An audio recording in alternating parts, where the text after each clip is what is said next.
For 3 years, I stood behind the same espresso machine every morning, smiled at hundreds of customers, memorized their names and coffee preferences. But what if one morning, in front of everyone, a manager tells you that you are inadequate at the job you have been doing perfectly for years? What if they put you in the crosshairs just to show their own authority at a job you love? If you have a similar story, please send it to the email address in the description. Maybe we can tell your story in the next video.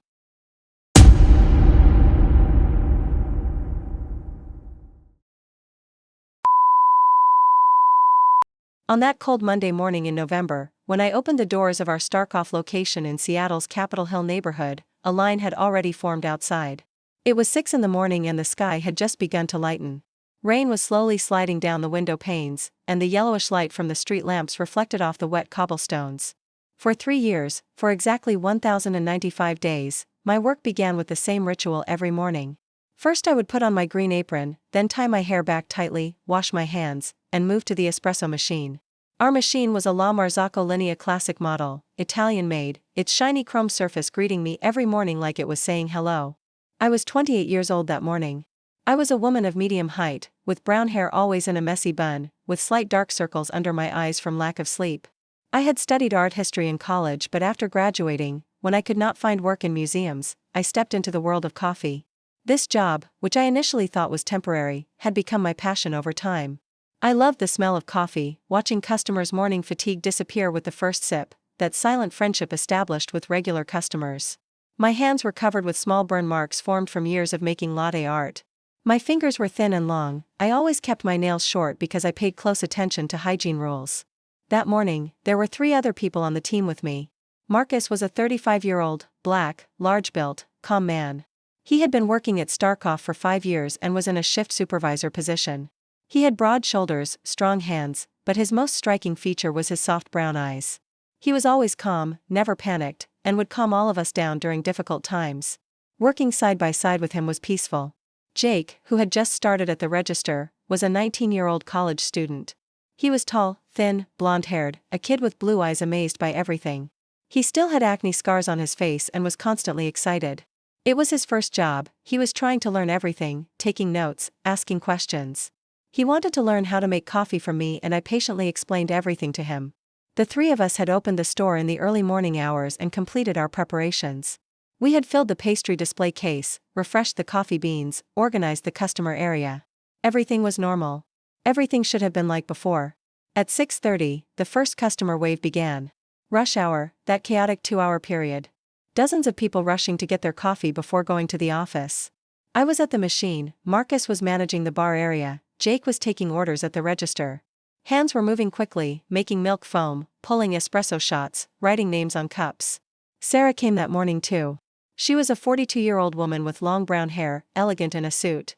For 3 years, she would come every morning at 7, get a grande caramel macchiato, and chat with me for a few minutes. She was my silent friend.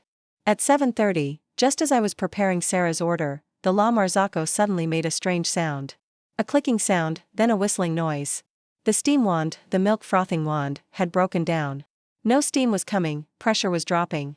I had been working with that machine for 3 years, I knew every sound, every vibration. I immediately turned to Marcus and informed him of the situation. He also approached calmly and looked at the machine. He knew that I could repair these machines with my eyes closed. Last year we had another technical problem once and until service arrived, I had found a temporary solution and kept things running. I removed the tip of the steam wand and checked inside. Milk residue had accumulated, a small blockage had formed. I started cleaning with a cleaning brush. A normal situation, I could handle it in 10 minutes. But customers were waiting and the line was getting longer. Jake was trying to explain the situation to customers at the register, apologizing. My hands were working quickly, cleaning the blockage with the brush.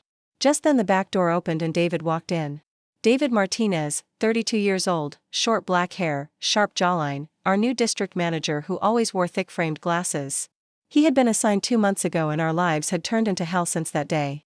He was of medium height, fit-bodied, always wearing button-down shirts. His eyes were dark brown but cold, I had never seen a real smile on his face. He would do anything to climb the corporate ladder and he saw us employees only as efficiency numbers. When David entered the store, the first thing he did was look at the clock. Then he counted the number of customers in line. His face tensed. He approached the bar area with quick steps. I was still at the machine, with a brush and cleaning cloth in my hands. Marcus was standing next to me. David's voice rose. He started speaking in a tone that customers could hear. Why was the machine still not working? Why was the line so long? Why were customers waiting? I calmly explained the situation to him. I said there was a small blockage in the steam wand, that I would handle it in 10 minutes. But he did not listen. His voice got even louder. He said that I had been working here for 3 years, that this was unacceptable. He claimed that I did not do regular maintenance on the machines.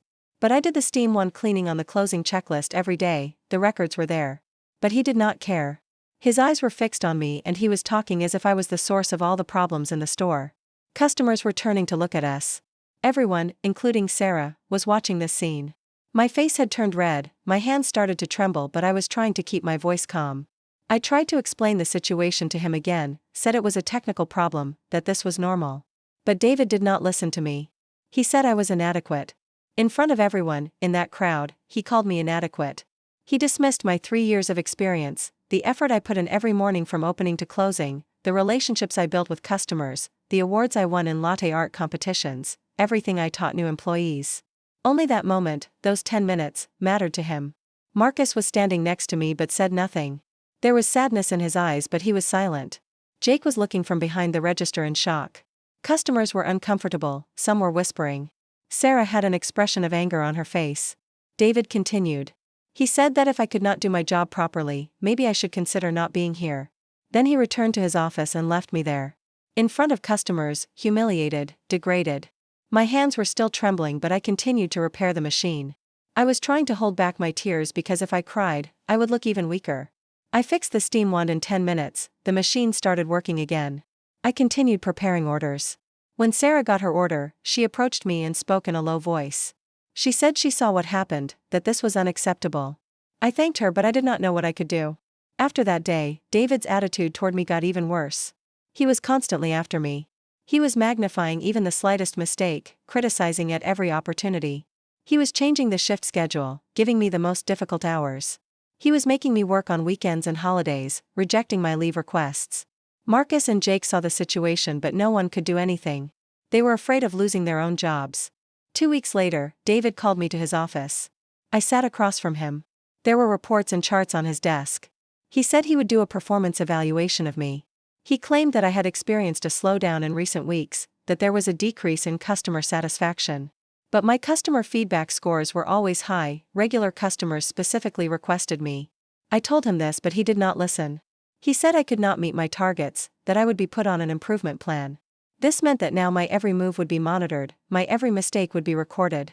And if I did not show improvement within 3 months, I could be fired. That evening when I got home, I cried. My job, which I had loved for 3 years, had now turned into a nightmare. Going to that store every morning had become torture.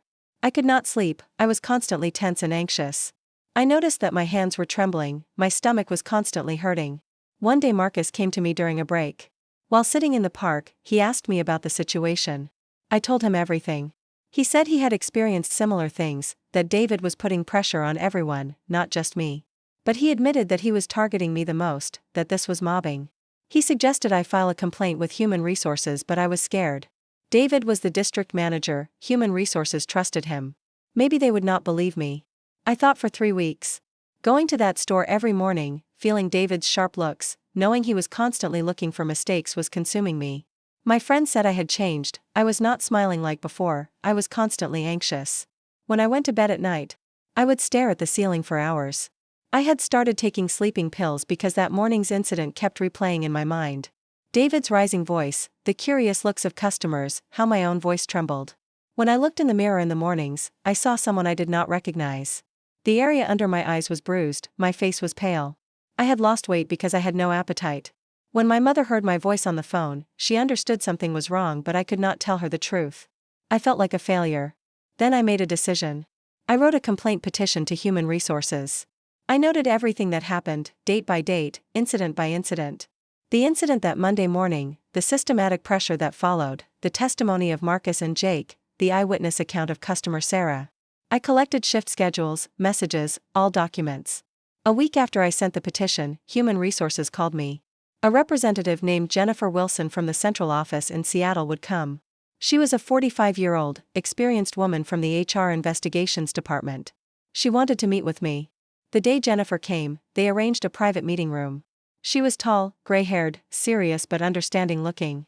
She was wearing a suit and had a thick file with her. We talked for hours.